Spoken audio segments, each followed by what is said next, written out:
like if you date like a single mom and they have a kid from a previous marriage or relationship, you sort of love the woman and you have to accept their child. You have to accept their child, you see?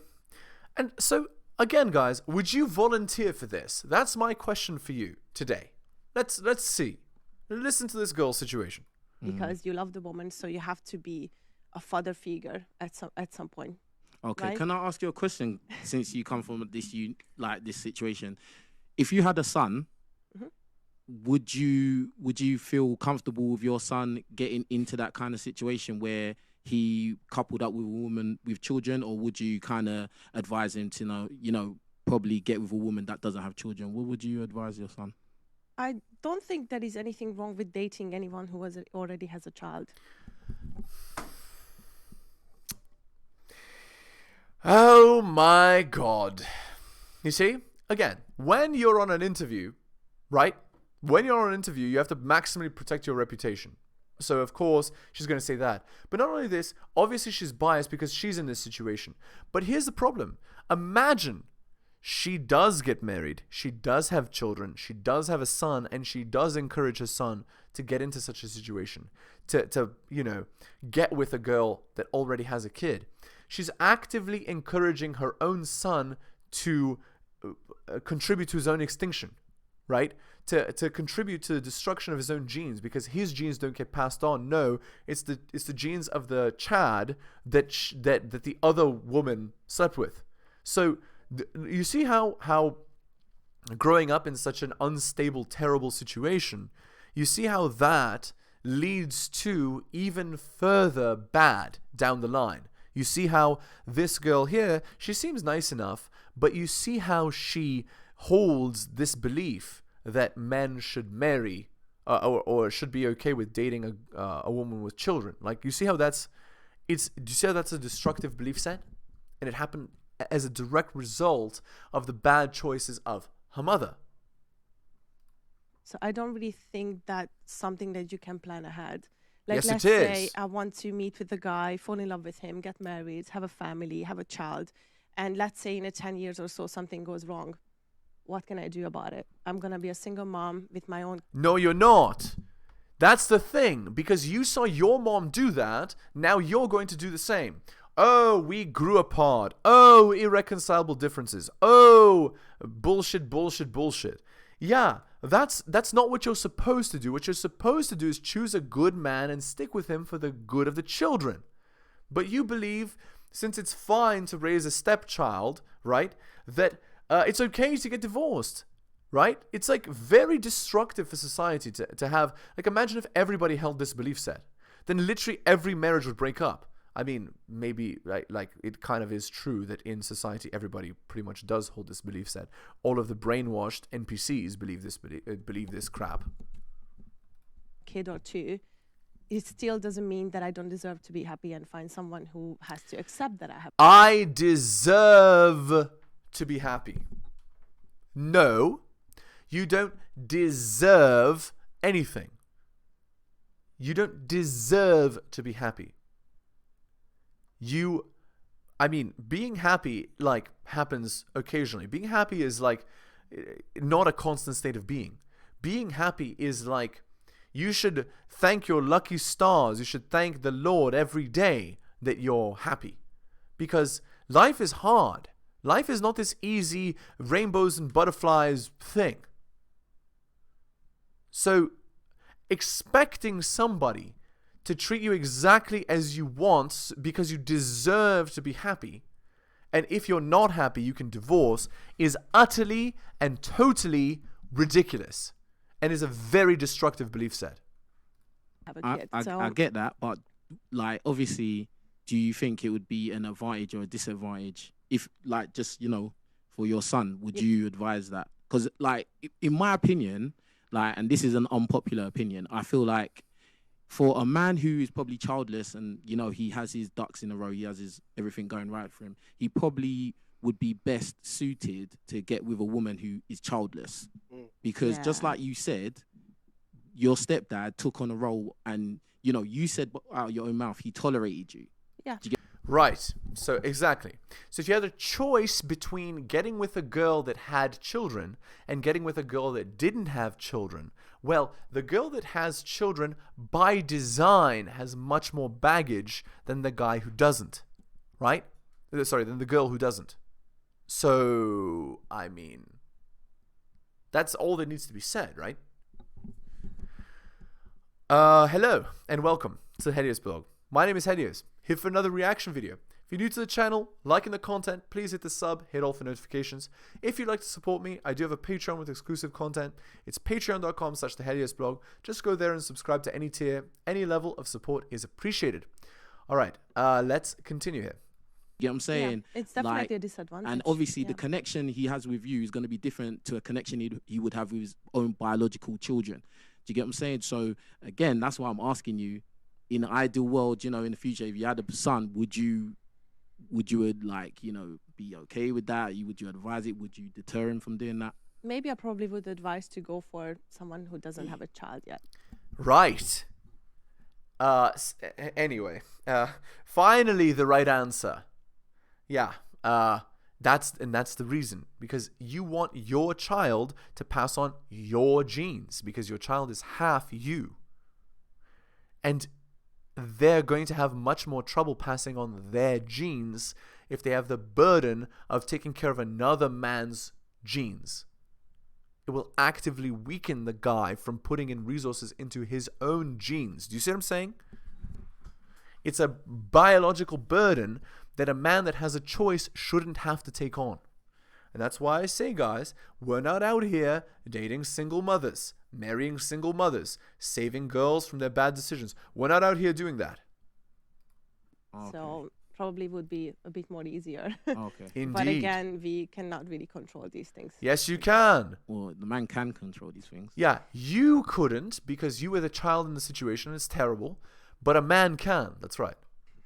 Like I the man can, okay, I know, like you men can go can on control. dating app, you can go on a dating app and be like, oh, women with children or women without children. I definitely have this filter on, you know. You got a filter on, so you got a filter on, I and do, then you I were do. saying it's okay. Like, come on, man.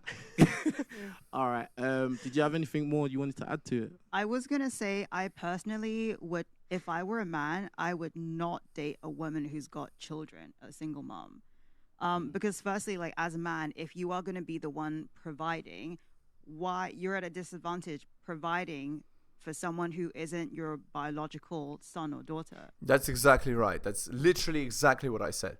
You're actively burdening yourself and your own genes from the resources they should be getting by taking on this liability, which is another man's child. No, if you have a child, I'm going to quote Kevin Samuels here, rest in peace. If you have a child with another man, you go back and you get with that man and you stay with him, because that man is going to give you the best life possible. And if you had a child with a bad man, well, I'm sorry, but you should have chosen a better man. You gave the guy the highest honor possible, right? Which is to have his child, but he's bad. You see what I'm saying? Like, how bad a decision can you make? Right. And the second thing is not trying to victim blame, but I think as a woman, if you're having children outside of wedlock or outside of committed relationship, it also says something about you. It does meaning indeed. that to an extent, you could be more responsible. Oh, Hey, yo, yeah. What do you think about? Not to some extent. You definitely could be more responsible. So again, she had a father. Can you tell?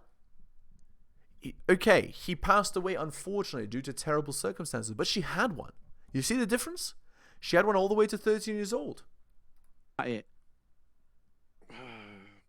My dad played a very important role. Obviously, I come from a family where both my mum and dad was together, innit? Mm. And I'd say it definitely had. I'm from South London, innit? So you know how South goes, especially a Londoner. Mm. But it played a role in having a dad to kind of like, as much as you're not really listening because you're growing up, and as much as we say our parents have it's our environment that kind of really guides us and wants to tell us where we want to go. We hear a lot of what our parents say, innit? But my parents weren't born here. you understand? So there's a lot of things for me, I never felt like they understood, because they're coming with their own teachings and own upbringings, because they're not from here. Absolutely. And I have to, as I got older, As many of you know. There you go. All right. Okay. We're going to continue here with the article by Rollo Tomasi. So, again, just look up The Rational Male if you want to hear more by him. This is called The Paradox of Commitment, okay? The concept of commitment is a fantastic utility for women. Men can be simultaneously shamed for not sticking to a commitment that benefits them and still be shamed for steadfastly adhering to a commitment that doesn't. The social convention is so developed there's even a cute term for it, commitment phobic or committophobe. There's an interesting control of the message here. The principle of commitment is cast in feminine-centric perfection. The idea is that commitment should only have meaning in a feminine-defined reality. Ironically, it's men who commit far more readily to ideals, family, military, business ventures, or partnerships, and servitude than women have the capacity to appreciate, because recognizing this doesn't serve their imperative. In other words, a commitment to anything that doesn't directly benefit the feminine isn't commitment. Answer? Redefine commitment to reflect feminine interests. Whenever I get into these debates about infidelity, albeit usually from the male perspective, and it becomes an immoral, amoral, moralist ménage à trois, I wonder what is the greater moral imperative? To remain faithful to your morally obligated commitments with your spouse in spite of a loveless, passionless, bedroom funless partner, or to break that commitment in order to pursue the obligation and commitment you owe to yourself as a superior man deserving of a better quality partner? What has moral priority, a commitment to yourself or a commitment to marriage? You see, it's easy to wave the flag of self-righteousness when the issue is right versus wrong. It's much more difficult when the question is right versus right.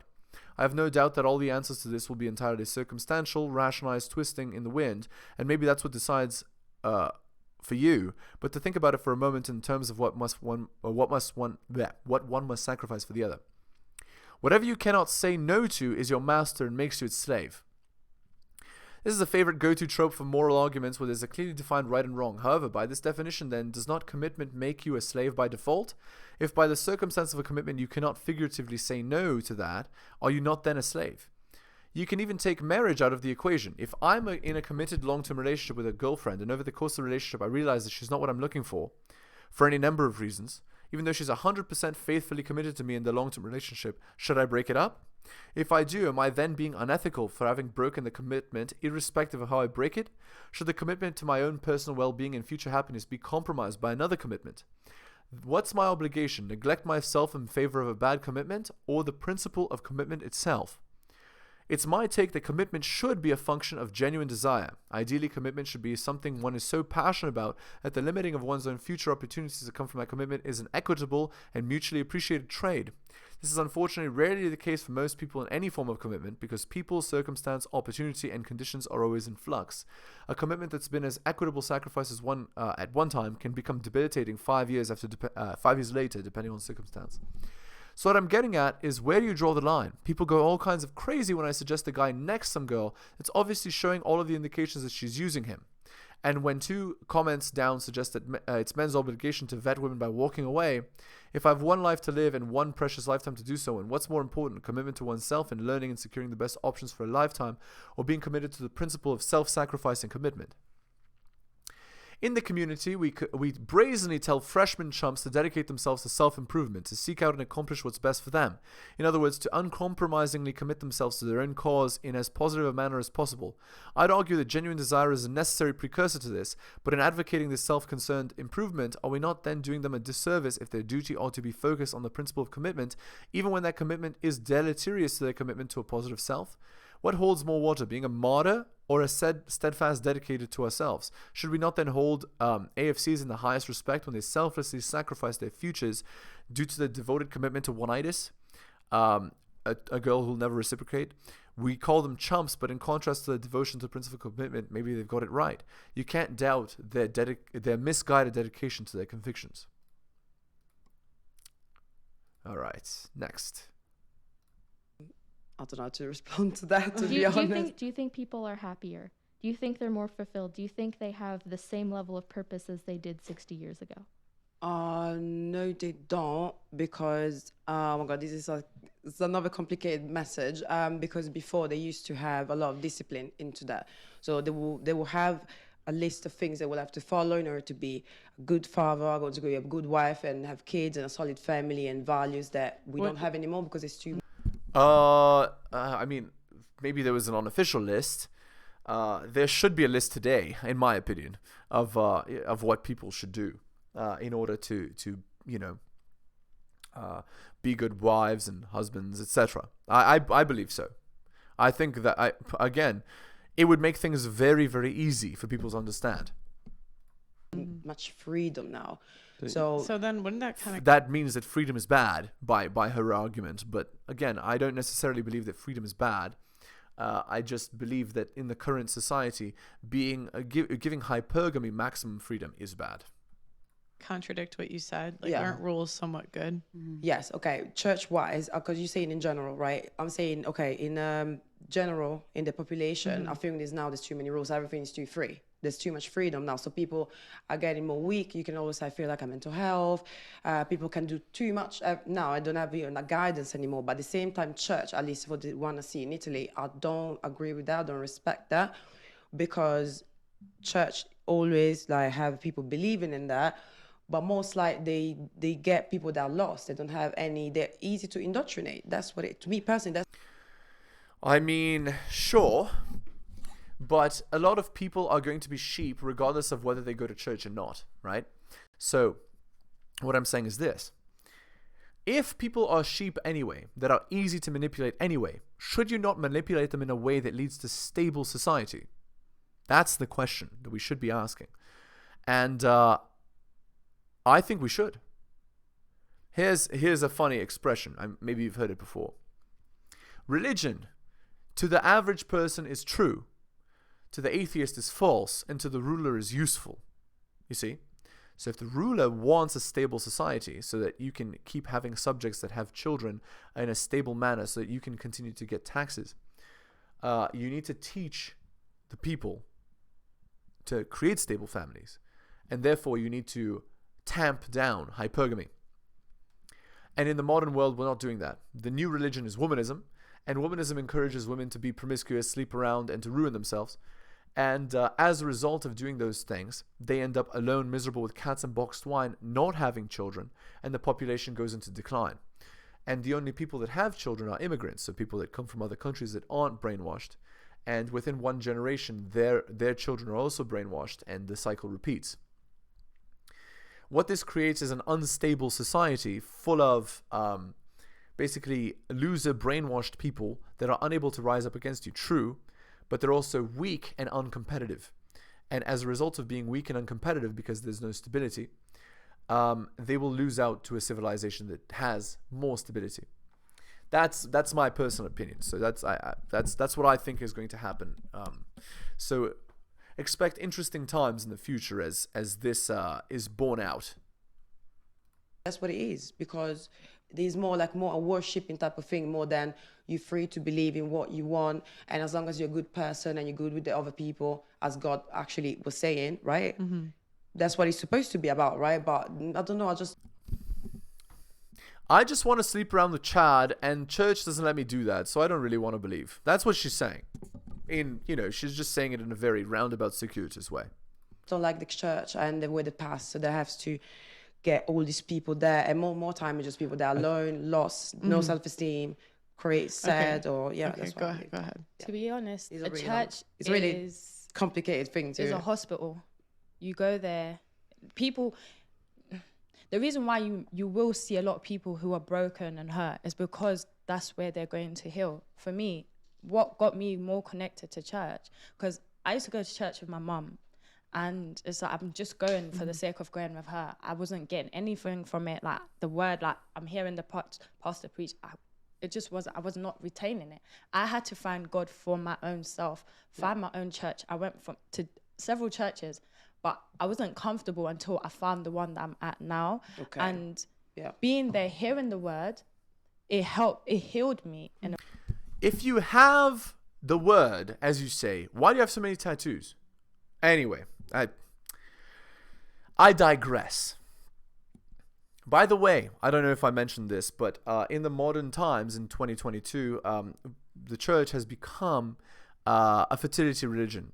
They no longer worship what they used to worship. Now they worship women, because women are the most common, audience for churches. And so they preach, you go girl, be strong and independent, and you should be the leader of the household, etc., etc. Because that's what keeps money in their coffers, and it's just ridiculous. It ruins society, and it pushes men out of church too. All right, here's a fake Tinder profile. Again, you can just Google these, but there's a lot to be learned even from the fake ones. So this is Stephanie's 22. So here's what Stephanie's saying. In all caps, she's not looking for bedroom fun, guys, even though she's on Tinder. She's newly single and ready to meet people and see what happens. But that totally doesn't mean she wants bedroom fun, guys. Going to school for nursing and work at a hospital. So again, guys, when a girl says that she's not looking for bedroom fun, she has already mentioned bedroom fun in her profile. That's what she's looking for. So if you're a beta, you look at that and say, okay, swipe left. But if you're a Chad, you look at that and swipe right because you know exactly what it means. And so she's just going to bounce from Chad to Chad. Look, she even says, newly single, ready to meet people and see what happens. Like, that's literally meeting Chad for commitmentless bedroom fun. All right, back to this video. In a way, because when you do go to church, you're not going to go there perfect or anything. You're going to find a lot of broken people, and already if your mental health. Oh, and by the way, she said she was broken. So the implication usually for girls that are broken like this is, they're out the multi-time alpha widowed. They did illicit substances. They did bad stuff, whatever.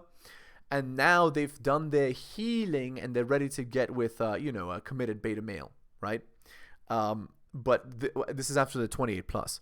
We're not out here choosing girls like that, guys. These born again girls, like, you get a girl at 18 to 23 with low end count, who's fit, feminine, friendly, cooperative, submissive, and bedroom fun loyal, and you move to a country that's not in the West, and you marry her there. That's what you're looking for ideally, not these born again girls who've done their healing, quote unquote. Is not 100% there. You can't think for yourself, and you have a pastor that is not necessarily teaching from the Bible, is adding his own knowledge to it and kind of controlling the congregation. That's where it's bad. But I still believe there are good churches there. I'm at one now because they are big on you knowing God for yourself, having that own relationship with God. And again, it's like, man, like, guys, you cannot make this crap up. Like, let's move on. Don't worship us. You need to read that Bible for yourself. You may hear us preach. It's your own. You have to take that responsibility to go back, do your own research on that word that they've preached, and then you can take it from there. Don't let them control you. So I have a question. Do you think a lot of guys will talk about how they really doubt like women in church, like the authenticity of them, because they happen to come to church at like 28, 29 when time's running out and they've been hey, look, she mentioned it, ran through. Do you think that's a fair critique? Not necessarily. It depends. Because it's like, it's just kind of convenient, like right when you need a husband. That's exactly what I mentioned. And now you're at church. Yeah, like that's like that's crazy. Now you're sorry. That's wild. That's wild. I go to quite fairly a young church. There's a lot of youth there. Yeah. So there's different parts to. Yes, but just because they're young doesn't mean you're young. That's the point. The point is you had your fun, slept around, and now you've done your healing and you're looking for a husband. You see? That's the point. When you should have already had a husband at the age of 23. To a church, there's like the youth and then there's the older women. Yeah, I understand there's different parts. I understand it's not everybody, but I've seen the trend. I've seen it, I've been to like many different churches because I've moved around a lot. There's a trend. It's like between 26-ish to 35. I can't speak on that because my one is quite a lot of young people, so I can't speak on that. But I would say there's a lot of people my age that have been ran through. Like even me, the reason for me going to church is like I was living a lifestyle that I wasn't happy with. Wow, what a surprise. So you mean sleeping around with Chad from when you're 18 to 28 and then later on regretting it and wanting to turn your life around and, showing yourself off as a religious girl? Yeah, it's utterly ridiculous, guys. Like, the alpha widowhood has already happened. The doing illicit substances has already happened. The inability to pair bond has already happened. It's all there. She's just a chameleon. She's acting as though she's a good girl, but she's actually bad. That's why we're going for girls that are 18 to 23. And I know that I've still got time on my hands because my pastor does preach that. He's just like, you can't expect to come to church at 35 where you should have changed your life now. So that's why it's important to know God from a young age, because it's like you have different seasons. And if you miss one season, it can set you back like 10 years. Do you think that keeps women single though? Because they preach for women to wait till they're married. And you're basically telling, like, you let the last guy hit it for free. And then you're saying, oh, you have to marry me in order to have sex. So you don't think, and then like on top of that, there's only 30%, maybe 20% men in the church. So it's not even. And it's like, you're asking men to wait when you let the last 5 guys go for free. Not necessarily. That's right. That's exactly right. You see, I'm a good girl now. You need to marry me to have bedroom fun with me. But I mean, 10 chads before, oh, they didn't need to do that. I don't have genuine desire for you. I'm a religious good girl. Again, there's an article written by Rollo Tomasi where he said the following. He said, I married a lady of the night who sleeps with me like a prude. And that's exactly all you need to know. Necessarily. So it goes down to you knowing God for yourself, having a relationship with God. And in that time, God... Yeah, she's obfuscating. Bullshit. Cool. I'm a religious lady. I'm not like all the other girls. I don't take any responsibility. Understood. Cool. All right, on to the Reddit post. Girlfriend is going with guy best friend to a military ball across the country for the weekend. Ooh. What could possibly go wrong here? Last night, while me, 21 male, and my girlfriend, 20 female, were FaceTiming, she told me she was going to California and then Las Vegas next month for a military ball with a guy best friend. Don't worry about him. He's just a friend. Her friend apparently had been planning on asking a different girl and wanted my girlfriend to help hype him up via Zoom call. Apparently my girlfriend was upset that her guy friend didn't think of asking her first before asking anyone else, which made me wary. Anyway, she told her guy friend that if the other girl who was going rejected him, then she should go with him. Her guy friend is in military training in California and the ball is in Las Vegas, so she's going to fly to California, then drive to Las Vegas and fly back from Vegas, la la la. He's going to pay for a plane ticket and she won't spend a dime on anything apparently. She says that it's going to be a super cute and Cinderella type thing since she's never gone to a prom or anything like that. She says she's been friends with this guy for 17 years and sees him like a brother. And she's going to sleep with him like a brother too. Oh, sorry, maybe I can't say that. Sorry, Sue. I've been wanting to go on a road trip with her for a bit now, but she has a lot of anxiety about those type of things and hasn't left the state once. So I understand why she didn't want to go on a trip I'm planning for February, but she mentioned how she'd feel safe on the trip with a guy friend since guys with military training and guns will be there to protect her. This made me feel pretty terrible and I didn't know what to say. I've been cheated on bad before and I've told her this, so it just makes me jealous of things like this, and I'm wondering how to bring it up in a respectable way without her freaking out. I want her to go with a friend, but I want to tell her about the worries that I have. Your girl is not your girl, dude. She's gonna sleep with this guy who she quote unquote feels like a brother. Yeah. She's using you for attention, validation, free car rides, taxi cab services, butler duties, etc. And then she's gonna sleep with with this guy friend on the trip. That's what's gonna happen. So if you agree to it, like that's your fate. It's over. Let's look at the top comment here. Let's see. 488 upvotes. She wants to go on a trip not just with you, but seems like a pretty messed up red flag while she spends the night with other people. 100 upvotes. Seriously, dump this chick. Okay. 400 upvotes. I went to USMC ball, booze and bedroom fun all weekend long. Also, let's hope she doesn't have a military fetish. Game over, dude. Okay. 63 upvotes. Not a military guy myself, but have buddies that are Marines. I've heard the same and the stories that go with it, and you probably don't want to be with this girl anymore if she goes to it. It's game over even if she doesn't have a military fetish.